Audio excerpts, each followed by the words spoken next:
Јавното обвинителство работи на случајот кој го објави порталот Нова ТВ за пациентката која тврдеше дека докторот 9 месеци ја лажел дека е трудна. Од обвинителството објаснуваат дека предметот се води по поднесена кривична пријава од страна на оштетената и нејзиниот сопруг против едно лице за сторени кривични дела, фалсификување на исправа, измама и тешки дела против здравјето на луѓето.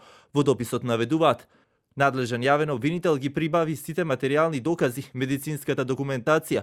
На испитување е повикан и осомничениот, оштетените како и други лица, чиј исказ одеше во прилог на утврдување на фактичката состојба во предметот. По разгледување и анализа на прибраните докази се очекува донесување на јавна обвинителска одлука. Адвокатот на семејството пак бара одговорност, вели дека лекарот мора кривично да одговара и дека мора да биде забрането да ја врши ваквата дејност.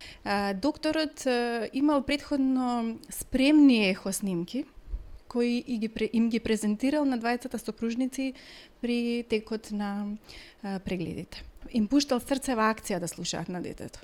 При ваква состојба на така наречена лажна бременност се постигнуваат истите симптоми како кај вистинска бременност. Значи жената психолошки започнува да чувствува исти симптоми како вистински да е бремена. Значи започнува да и расте стомакот, потоа се појавуваат отоци.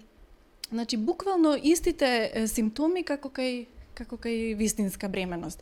Тоа во овој случај е постигнато под дејство на хормонална терапија и под една психолошка сугестија кај жената од преголема желба да добие потомство. Телевизија 24 стапи во телефонски разговор со докторот, кој вели дека не се чувствува виновен. Во краткиот разговор тој потенцираше: не сакам да давам никаков исказ. Чист сум се уште пред институциите и нема судски процес. Не сум убил никого, ниту сум загрозил нечиј човечки живот за да се правдам. Случајот за кој говорите е постар од 1 година и тогаш сум направил се што треба да направам.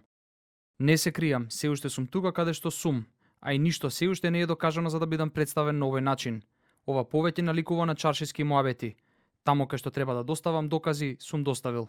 Представка за случајот стигнала и до лекарската комора на Македонија, од каде велат дека се работи на формирање на тим кој ќе работи на стручниот надзор, а откако ќе биде собрана целата медицинска документација, извештајот ќе се достави до семејството и до Министерството за здравство. Од ресорното министерство веќе се изјаснија дека за вакви случаи сте надлежни судските инстанци.